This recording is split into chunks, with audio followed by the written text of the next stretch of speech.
In our headlines on this Tuesday afternoon, November 28th. The vote that decides the host city of the 2030 World Expo is fewer than 10 hours away. And Team Korea, according to President Yoon has been running united as government officials, corporate leaders and ordinary citizens seek to bring the global event to Busan. Meanwhile, Pyongyang is putting into action its pledge to reinstate all military activities along the inter-Korean border that had been restricted by a security pact signed with Seoul back in 2018, and now officials here have vowed to do the same. Over in the Middle East, Israel and the Palestinian militant group Hamas have agreed to extend their 4 days of ceasefire by 2 more days to allow for more exchanges of hostages for prisoners. We are now counting down the hours to a crucial vote over in Paris that will seal the fate of Busan's bid to bring home the 2030 World Expo. Our Lee Seung-jae starts us off. Busan is ready. It's the theme of Busan's campaign to bring the 2030 World Expo to the southeastern port city, and the message the South Korean delegation is trying to deliver to the voting members of the Bureau International des Expositions. The delegation, led by South Korean Prime Minister Han Duck-soo and business leaders, are making a last-minute pitch in Paris before the voting takes place in the city on Tuesday. Many expect a very close race until the very last day, with Saudi Arabia's Riyadh in the lead so far. However, the South Korean government is hoping that if the Saudi capital cannot receive the 2/3 of the votes it needs to win, it will lead to a runoff vote where South Korea could potentially take a large chunk of the Rome votes to win the bid. If 2/3 of all 182 member countries, totaling more than 122 votes, are obtained in the first round, the winner will be announced. It may be a two-way race despite Rome, Italy being one of the candidates, as Italian media outlet La Repubblica reported that the Italian Prime Minister Giorgia Meloni did not take part in the General Assembly in the French capital.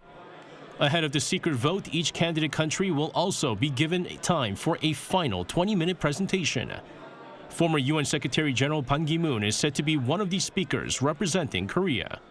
And according to officials, Prime Minister Han is pushing to highlight the country's vision to transform the World Expo into a platform addressing humanity's challenges, including war and conflict, the digital divide, and climate change. The results of the vote will be announced sometime between midnight and 1 a.m. Wednesday, Korea Standard Time. Lee Seung-jae, Arirang News. Indeed, just as mentioned in that report, just before the ballot by members of the International Bureau of Expositions, each candidate city will be offered the chance for a final presentation to promote its bid. Our Yoon reports. The host city of the World Expo 2030 will be selected on Tuesday by the member states of the BIE at its 173rd General Assembly held in France. The meeting is scheduled to start at 9 in the morning with Expo progress reports. Then in the following order, the Republic of Korea's Busan, Italy's Rome, and Saudi Arabia's Riyadh will give their fifth and final presentations on their Expo projects for about 20 minutes each. Following this, the 182 member states will cast their sole votes for the World Expo 2030 host city.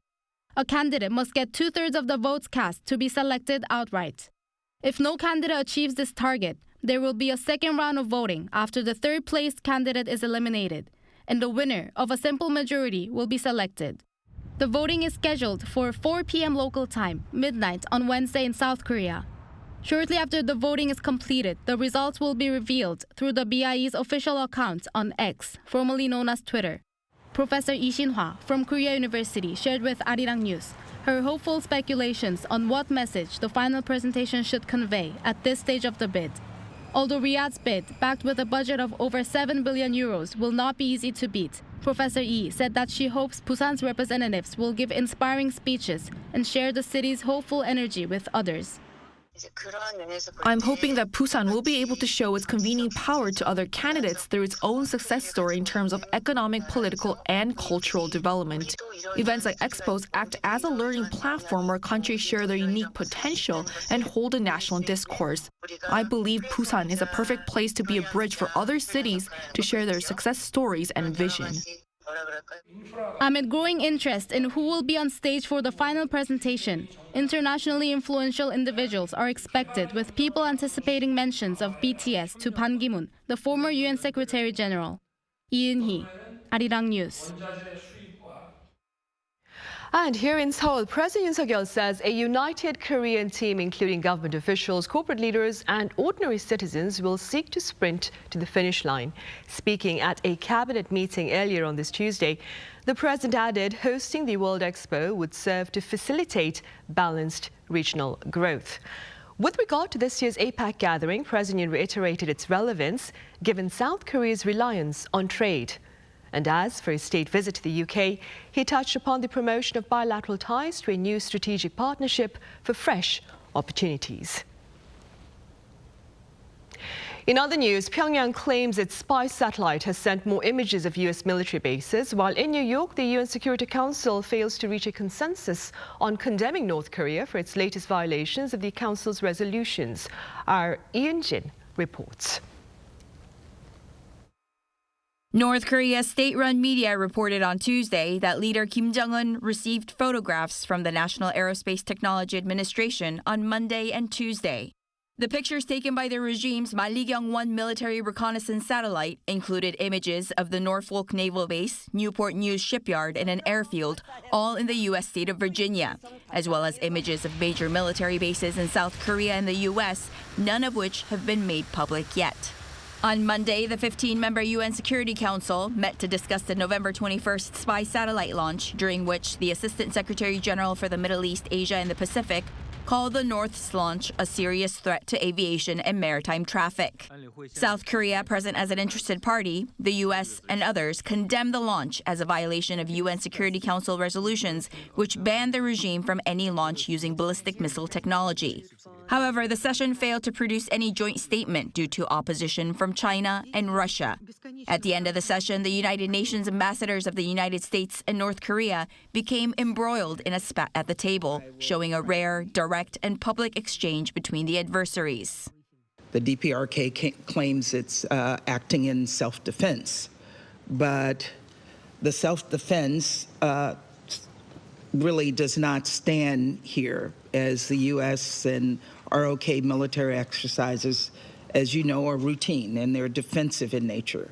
Unlike the DPRK's launches using ballistic missile technology, these actions are not prohibited by UN Security Council resolutions.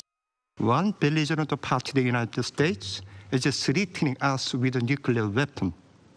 It is a legitimate right for the DPRK as another belligerent party to develop, test, manufacture, and possess weapon systems equivalent to those that the United States have already possessed and or developing right now. South Korean ambassador to the UN, Hwang Jung-guk, said that Pyongyang is now almost mocking the Security Council. Yoon, Arirang News. And Pyongyang is also putting into action its pledge to reinstate all military activities along the border that had been restricted by a security pact signed with Seoul back in 2018. Well, Seoul, for its part, has shared intentions to do the same. Our Kim Jong-sil has details.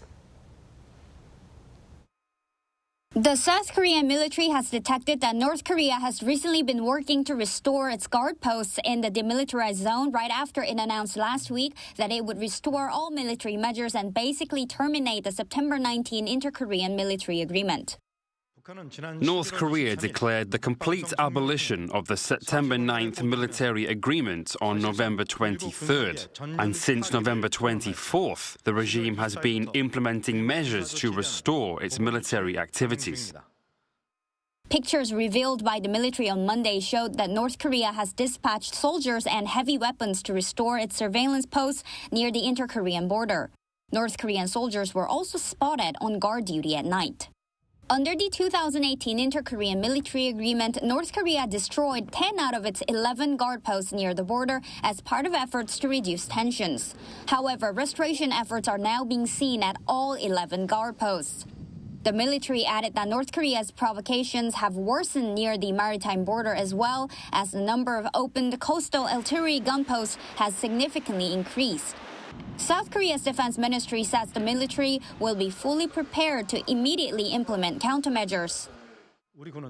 We clearly state that our military is closely monitoring North Korea's provocations and is fully prepared to punish North Korea immediately, strongly, and to the end, based on Seoul and Washington's strengthened joint defense posture.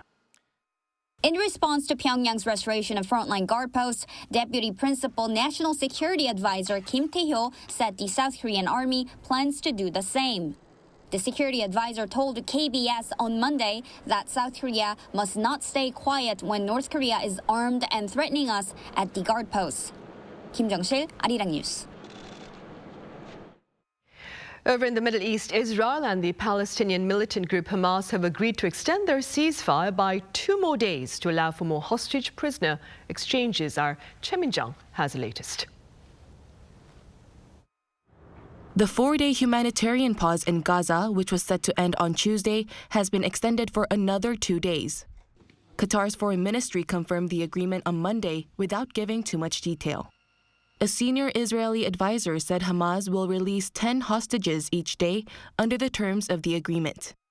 The White House said it welcomed the extension. Now, in order to extend the pause, Hamas has committed to releasing another 20 women and children over the next 2 days. We would, of course, hope to see the pause extended further, and that will depend upon Hamas continuing to release hostages. U.S. President Joe Biden also released a statement stressing that related parties would take full advantage of the pause in fighting to increase the amount of humanitarian aid moving into Gaza. Biden also vowed to continue U.S. efforts to build a future of peace and dignity for the Palestinian people. UN Secretary General Antonio Guterres described the extension as hopeful, but warned that it still does not give enough time to meet humanitarian needs in Gaza. It's a glimpse of hope and humanity in the middle of the darkness of war, knowing that even with that additional amount of time, it will be impossible to satisfy all the dramatic needs of the population in Gaza.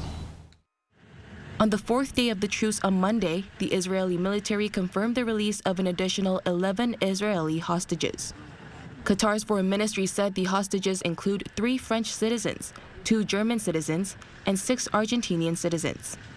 Over the first 3 days of the truce, Hamas released more than 50 hostages, mostly women and children. Israel freed over 100 Palestinians from prison. Choi Min-jung, Arirang News.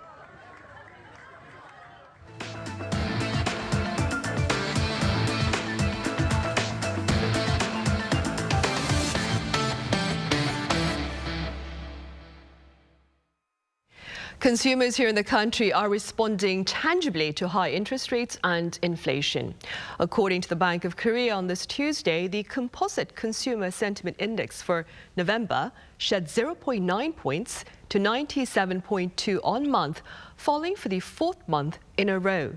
The index gauges current and future prospects about the cost of living. A reading below 100 indicates more pessimism than optimism. The number of young Koreans is dwindling at a rapid rate as more of them choose to stay unmarried and childless. According to Statistics Korea back on Monday, the number of those aged between 19 and 34 is forecast to fall by half by the year 2050, as over 4 out of every 5 of those in this age bracket were unmarried as of 2020. In particular, over 56% of 30 to 34-year-olds were unmarried, 3 times higher than the figure recorded in the year 2000. In 1990, young people made up almost a third of the total population. 30 years later, in 2020, that proportion was just over 1/5. By 2050, young Koreans are expected to account for just 11%. Korean companies are being provided with a platform to partake in overseas development projects. Seoul's ministries of economy and industry are co-hosting the Multilateral Development Bank Project Plaza here in Seoul on this Tuesday and Wednesday to offer local businesses the chance to meet with foreign officials to pitch for projects supported by the bank's $40 billion fund. The fund comes from various sources, including the World Bank and the Asian Development Bank. Pundits believe a significant chunk of the fund will seek to support reconstruction projects in war-torn Ukraine.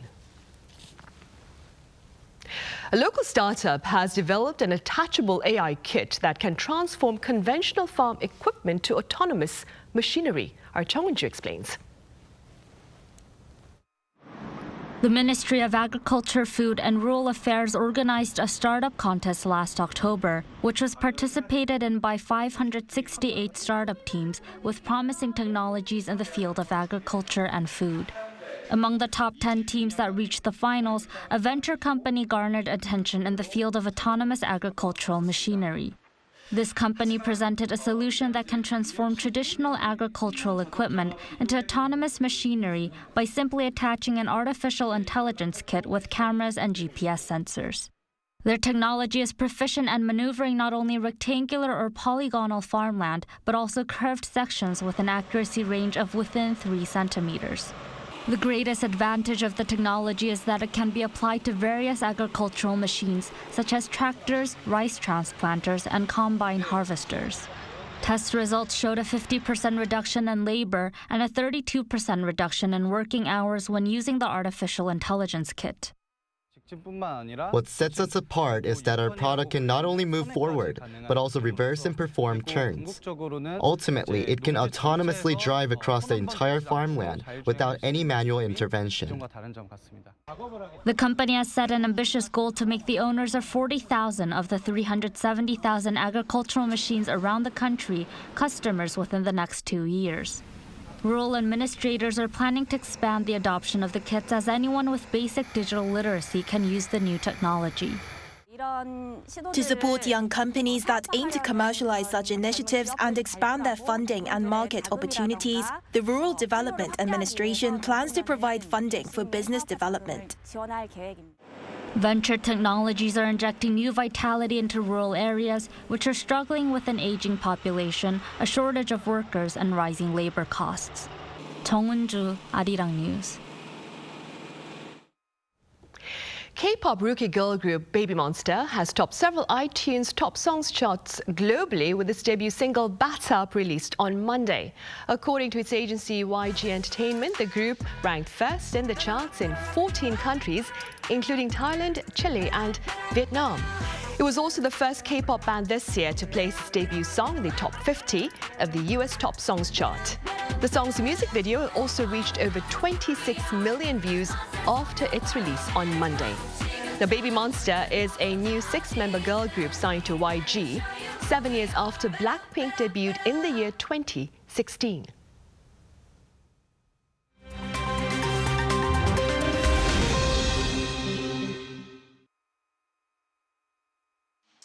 Let's take a look at what's going on in the world now. New Zealand's new Prime Minister, Christopher Luxon, was sworn into office on Monday. His new government says it plans to repeal the strict tobacco restrictions that were only approved last year. The coalition government was formed last Friday after long negotiations between Luxon's National Party, the Libertarian ACT New Zealand and Populist New Zealand First. Luxon says his top priority was improving the economy, promising to deliver tax cuts and training more police officers. But it also plans to scrap the banning of cigarette sales next year to anyone born after 2008, a legislation that only passed last year by the previous centre-left government under former Prime Minister Ardern. In the US, the suspect in the shooting of 3 Palestinian American students in Vermont pleaded not guilty to 3 counts of attempted murder in the second degree on Monday. The 48-year-old suspect, Jason J. Eaton, is accused of shooting the 3 men on Saturday, close to the University of Vermont campus, following a Thanksgiving holiday gathering. Authorities say the suspect approached the students and fired off at least 4 rounds before fleeing the scene. All 3 remain in hospital. The U.S. Attorney General said the FBI is investigating whether the shooting was a hate crime. Ahead of the COP28 climate summit, the World Health Organization published a press release on Monday voicing the urgency of taking climate action to mitigate the impact of climate change on global health. The WHO quoted a 2023 IPCC report that showed nearly half of the global population, about 3.5 billion people, are living in areas of high vulnerability to climate change. WHO figures also show that in the past 2 decades, heat-related deaths in the global elderly population of over 65 years have increased by 70%. The WHO said a record number of health ministers will be attending COP28 and that the global health community is demanding a commitment to building resilient health systems, reducing emissions, and prioritizing health. In Peru, local authorities on Monday conducted the country's 4th massive illegal drug burn this year. The Peruvian Interior Minister Victor Torres commented that they are incinerating around 19,215 kilograms of illicit narcotics, of which more than 50% is cocaine. Torres also announced that in 2023 alone, the Peruvian authorities destroyed 771 drug laboratories, 65 clandestine airstrips, and dismantled 115 criminal organizations in the narcotics trafficking business. Kim Seong, Arirang News.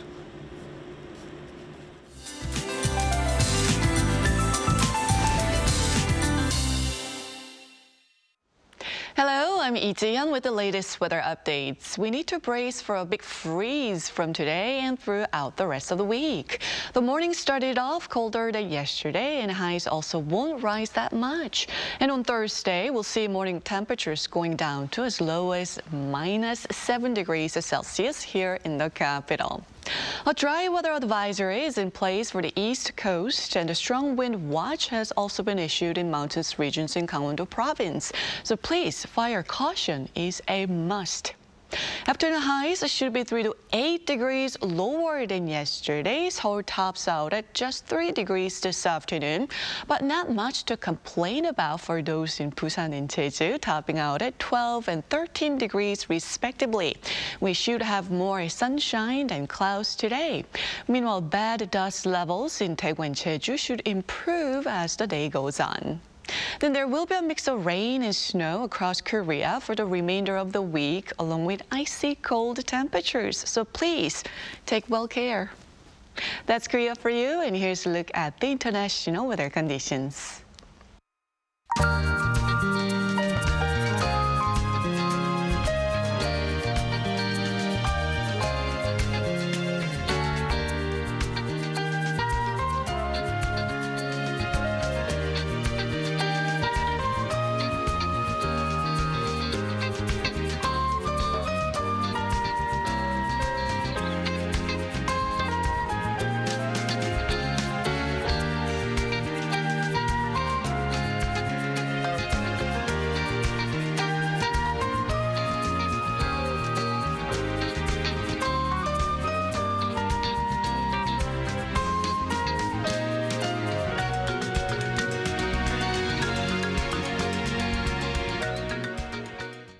On that note, we end our Tuesday afternoon newscast. But do stay with us for our panel session coming up right after this break. Thank you for now.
Hello everyone, I'm Savitri Panaboke, Ambassador of Sri Lanka to the Republic of Korea.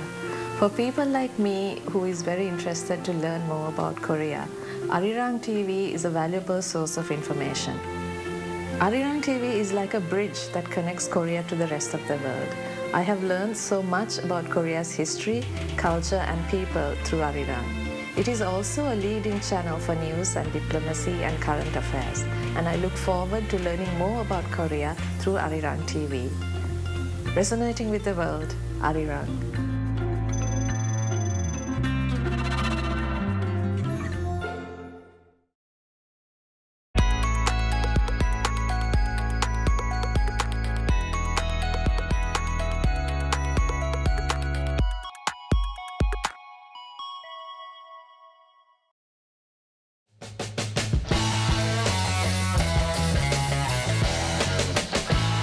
Contour the world, simply contour. India, the United Kingdom, New Zealand. Woo!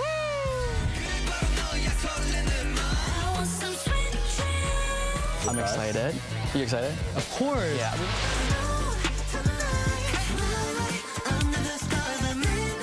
Music, start.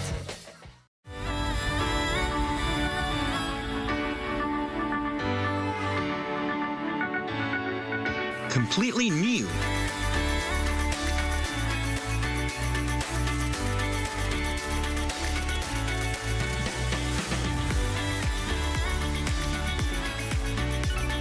But something anyone can relate with.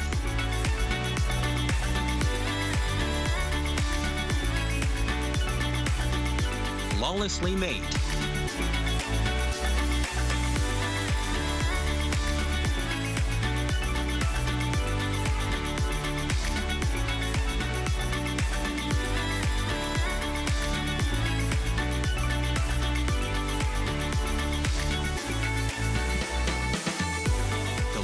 And tears that go with it. K-drama. Korea is coming at you with another story to tell.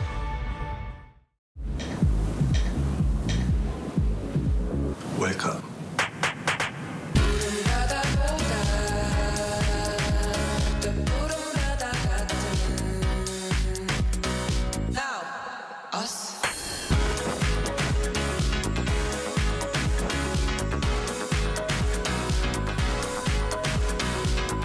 엄청난 에너지를 춤으로 뿜어내는 나라.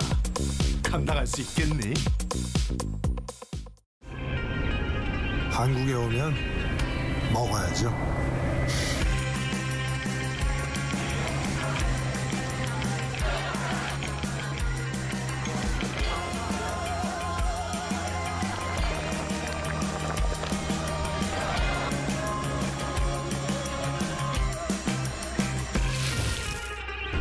먹어도 끝이 없는 나라. 감당할 수 있겠니?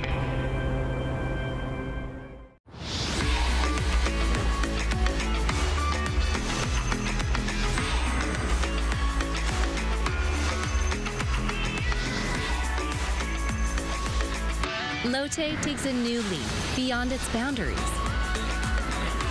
Our change will lead to better lives for all. New Lotte, the power of a better world. New today, better tomorrow. Lotte.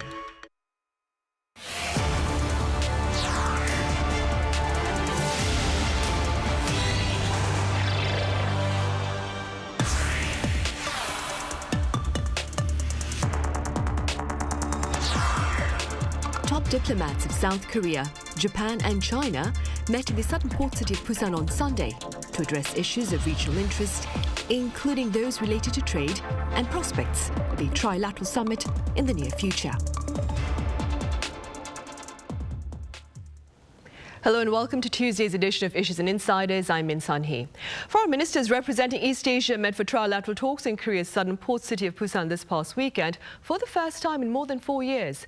For more on the issues addressed, I'll have Professor Chu Jae-woo at Kyung-hee University live on the line. Professor Chu, it's good to have you on. Thank you. Good to see you. Right. I also have Mr. Frank Januzzi, at the head of the Maureen and Mike Mansfield Foundation, with us as well. Mr. Januzzi, it's great to speak with you again. Good afternoon to everyone in Seoul. Professor Zhu, what do you believe are the most important takeaways from this latest trilateral diplomatic gathering among South Korea, Japan and China? Yes, I would say, there are about 3 takeaways that we can make from the, recently held trilateral talks in Busan. One is, I would say, the foremost priority in Chinese foreign policy is definitely China-U.S. relations from Chinese perspective. And the second is, I think it reflected the current state of address of the, not only Korea and China relations, but also Japan and China relations. I think that was one of the critical factors that the Koreans have overlooked over the past few months. And I think, the shaky, the very fragile Japan-China relationship at this stage has driven a wedge to this falter of trilateral summit meeting that was scheduled to be held in Korea this year. And lastly, the state of Korea-China relations, as I just pointed out, I think it reflected that China is no longer appreciate as much as it did this relationship with South Korea a few months ago, when everything was murky about the prospect of U.S.-China summit meeting that the United States was hoping to have at recently concluded APEC in San Francisco just this month. And obviously, South Korea has lost some of its grounds that could have facilitated its relationship with China moving forward. Right, and before we delve into the specifics of some of the issues that Professor Chu has touched upon, Mr. Januzzi, I ask you, what do you care to highlight from the trilateral talks that recently took place in Busan? Well, on the plus side, it's the first trilateral since COVID. So it's been 4 years since we've had this kind of a gathering of the 3 Asian countries that lead the region. And that's a step in the right direction. And the 3 countries also agreed to expedite a summit meeting among the 3, President Xi Jinping, President Yoon, and Prime Minister Kishida. But they were unable to agree on an early date. So I think it's going to take some time for that trilateral summit meeting to take place. I was also a little bit encouraged by a couple of data points. One is that the 3 countries want to increase exchanges. I would note that there are only 350 U.S. students currently studying in China. We haven't seen a number that low since I was a student in China back in the 1980s. There used to be thousands of Americans studying in China, and there are almost 300,000 Chinese studying in the United States. So the absence of exchanges bodes very ill for the future of the relationship. So I think it's good that China, Korea, and Japan pledged to try to increase the number of exchanges. And there's also some encouraging takeaways on climate change. I'll be headed to COP28 for the Mansfield Foundation later this week. And I think it's very important that the 3 countries work together on the climate change issue. And it does offer one way that the 3 might begin to build some common ground on a common issue of concern. Right, indeed. And while they have common ground with regard to the climate and, of course, cultural exchanges, Professor Zhu, how do you explain China's response with regard to North Korea's satellite launch? The Chinese response was same old lines, to show restraints and demanding restraints on the Korean side, and the North Korean side, and we're asking them to be responsible with this action, and the response has been the same since the first nuclear crisis back in the 1990s, and I don't think we can give too much meaning to this. Chinese response, in recent times. And at the same time, I like to, turn a little bit, get off a little bit of the focus on China's response to North Korea's satellite launch, because China is not showing any kind of restraints that could be, responsible for, the peace and stability in this region, because China has been testing its own ballistic missiles, annually more than 100 times since 2019. And it has been also launching, satellites like 50 to 70 times annually. So who's to tell, who to show restraints and be responsible with its action? So I don't think we can give too much meaning to China's response anymore.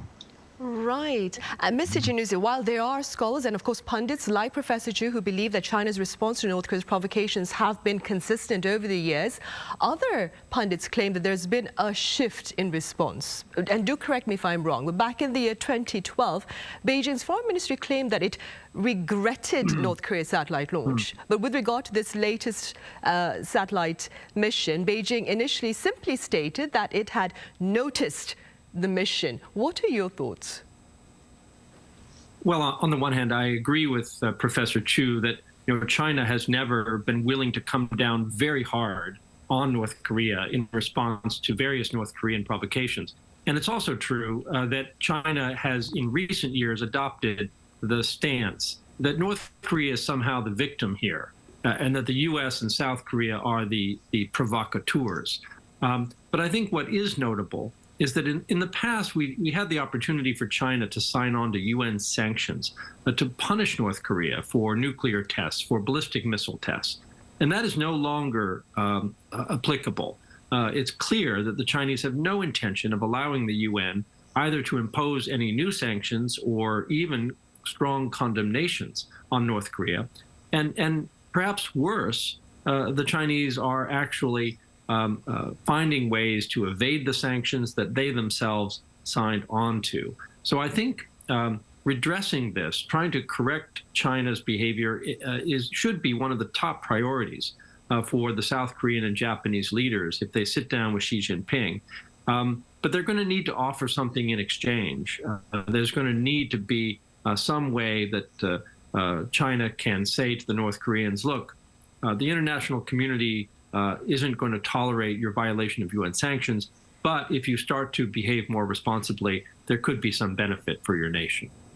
Right, and staying with prospects about a trilateral summit among the leaders of South Korea, Japan and China, Professor Chu, as you mentioned earlier, there were hopes for these talks to take place within this year. Now officials here in the country are hoping to open the talks early next year. What are your thoughts with regard to prospects of such a meeting?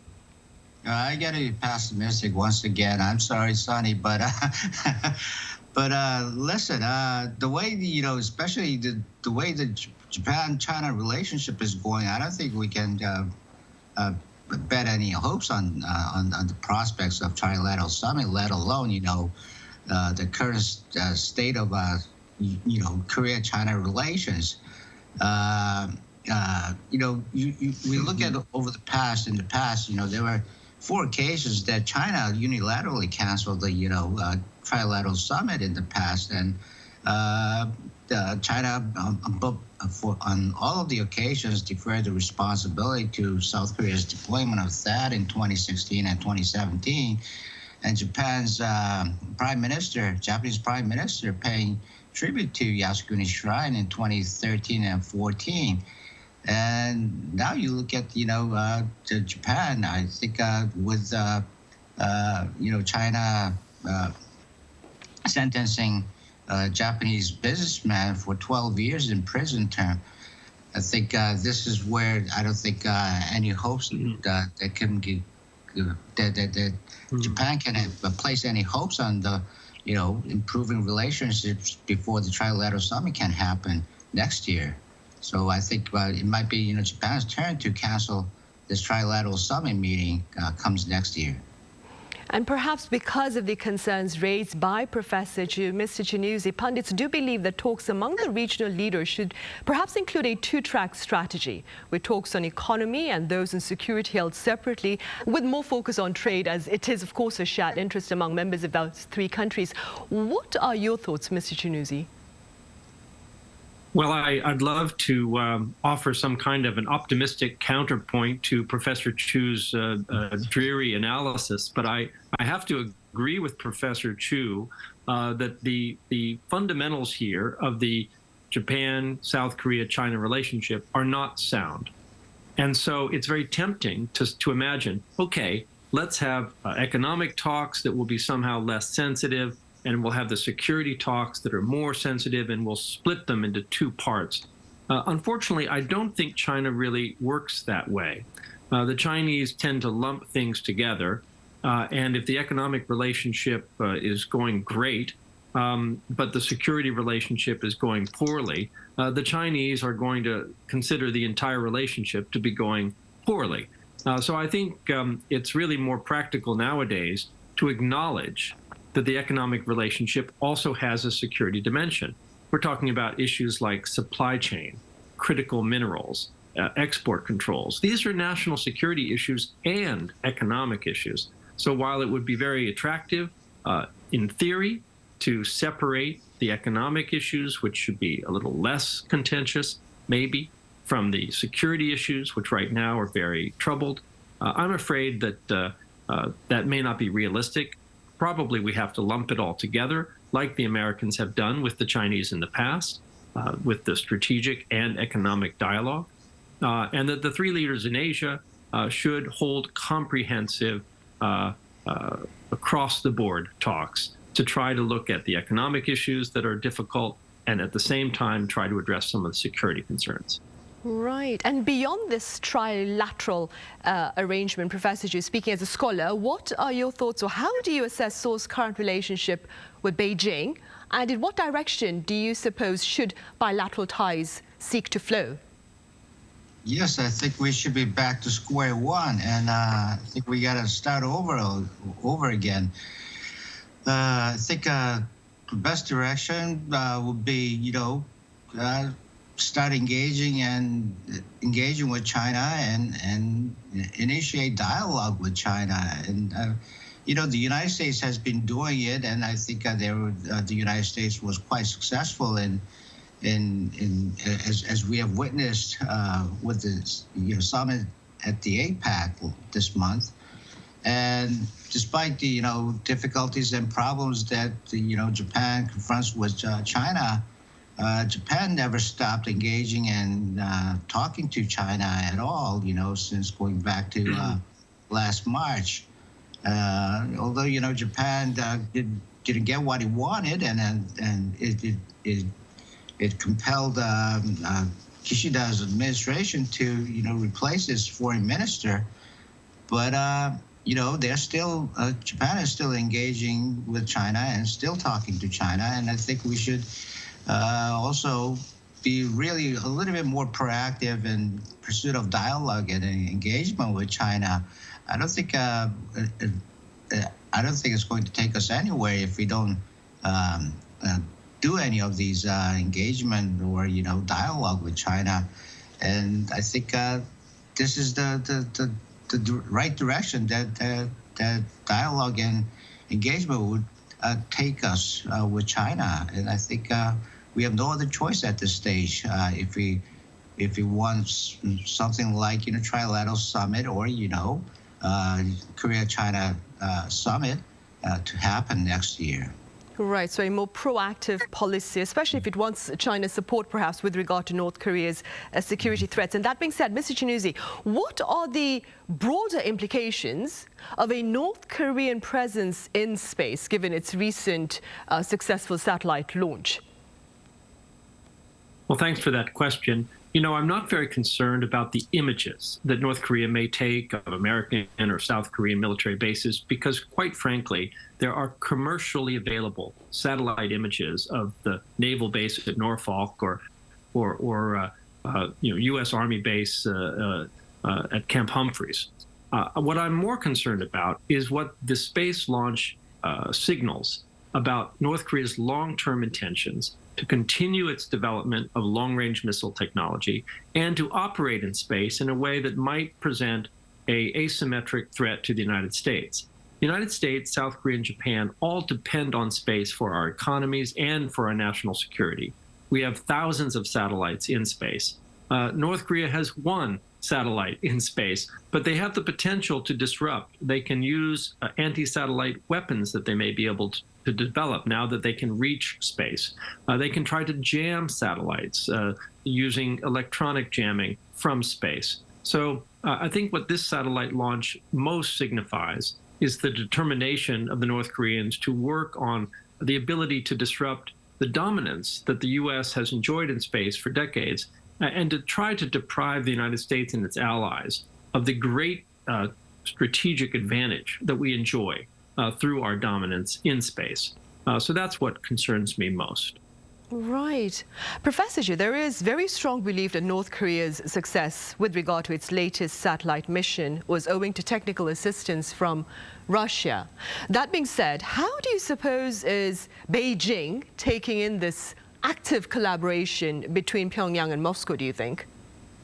Oh, I think Beijing is a little bit worrisome here because while Beijing is really conscious of its relationship with Washington, I think that has what separated the distance between Beijing and Pyongyang, and prompted Pyongyang to be a little bit closer to Moscow. But I think Russia has been quite an actor here to this success of North Korea's latest mission, satellite mission, that is, because following the September summit meeting between Putin and Kim Jong-un in Vladivostok, and having visited all these space mission facilities, in October, Putin dispatched a group of 18 space satellite technicians to Pyongyang. And I think that tremendously helped Pyongyang to complete its satellite mission. So, Beijing should be rather more or less very, conscious and very worrisome about the, development that is going on in the bilateral relationship between Moscow and Pyongyang. And that's the very best taste that, China wants to have in the trilateral relationship. Right. Mr. Januzzi, with regard to North Korea's provocations, there are some pundits who believe that the prospects of a nuclear test in the near future may be quite high, especially keeping in mind the failings of the United Nations Security Council. If there is a nuclear, what are your thoughts with regard to the prospects of a nuclear test by North Korea in the near future? And should that occur, what response measures do you propose? Well, I was in Beijing about 15 years ago when North Korea tested its second nuclear weapon. And I recall vividly the conversations I had with Chinese officials at the time. And China was very hopeful, and I think overly optimistic about their ability to convince North Korea not to test nuclear weapons a second time. And of course, we all know what has transpired. North Korea has launched a campaign of nuclear weapons testing, and it's a campaign that they are unlikely to stop. And I think what the international community needs to realize is that waiting for a North Korean test and then inevitably attempting to impose new sanctions or condemnations through the international system on North Korea is an ineffective way. It's not an effective way at all to dissuade North Korea from proceeding to develop nuclear weapons. Their nuclear weapons program is a strategic commitment of the regime to build an asset that is important not only for their international security, but also for their domestic security. So if we wish them to change course, the international community needs to act now ahead of a test, not after a test. And the form that action should take would be diplomatic. And it should be a concerted multilateral diplomatic effort. And I think this, again, should be a top priority for a trilateral South Korea, Japan, China summit. But it really calls for a quadrilateral effort, a four-party effort involving the United States as well. And there needs to be both a clear warning to North Korea of what the consequences would be, as well as an offer to North Korea about what the benefits could be if they begin to modify their behavior. Unfortunately, as this conversation this afternoon has already pointed out, achieving such a breakthrough with China, given the current state of relations between the U.S. and China and among China, Japan, and South Korea, would prove extraordinarily difficult. So there's important diplomatic work that needs to get done as soon as possible to strengthen those relationships so that we can speak more or less with one voice to North Korea, both about the threat of a nuclear test in terms of what it would do to bring about more punishment, but also the opportunity about what could be achieved if North Korea begins to behave more responsibly.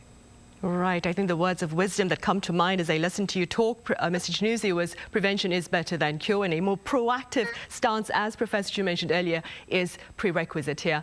All right, Mr. Januzzi, as always, thank you very much for your time and your thoughts, and Professor Chu, thank you very much for your insights.